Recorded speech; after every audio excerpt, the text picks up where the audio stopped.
Hi, friends of Et Fille.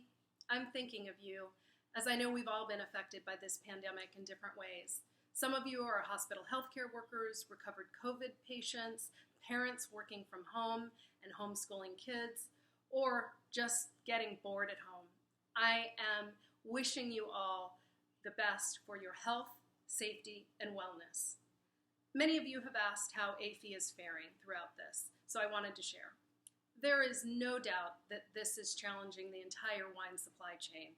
Closed tasting rooms and restaurants are shutting down our usual sources of revenue.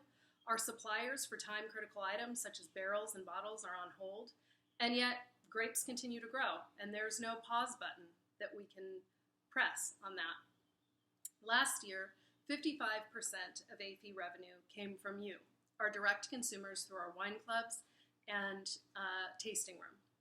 The balance came from business to business, so small family-owned distributors that sold to restaurants and retailers in a few select states.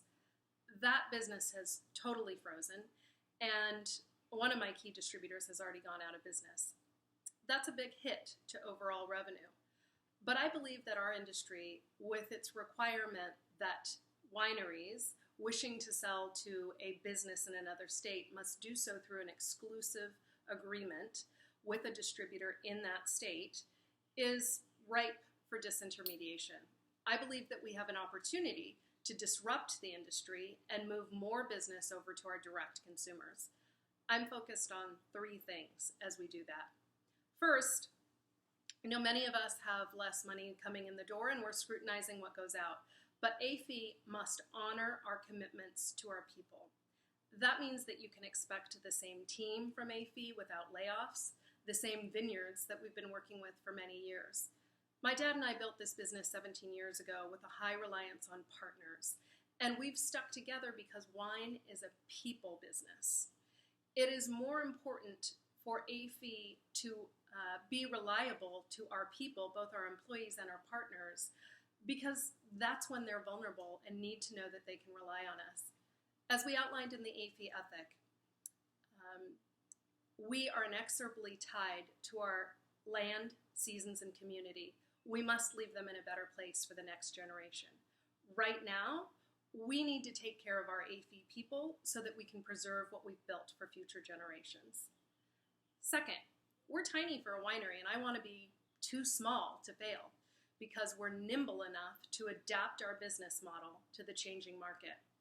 We don't have a lot of debt that impacts or limits our strategic choices. We're more of a catamaran than a cruise ship. And third, we've survived the economic fallout of 2008 and the loss of distributors that happened then. We've survived the emotional heartbreak of 2017 when we lost my dad, Howard. We have survived these things, and it's built up resilience. Resilience that is going to be scar tissue to get us through the challenging times ahead. We will all get through this, and Et Fille will continue to be there for you for family meals. If you want to help, please tell your friends about Et Fille. Our direct consumer business has always been the most fun for me because I get to hear about the wines that you're having with different meals and with whom you're having them. But it's more important now than ever, and friends of friends matter. So I'd like to toast you for being part of the Et Fille family, and my very best wishes to you and whomever you define as your family during this time. Cheers.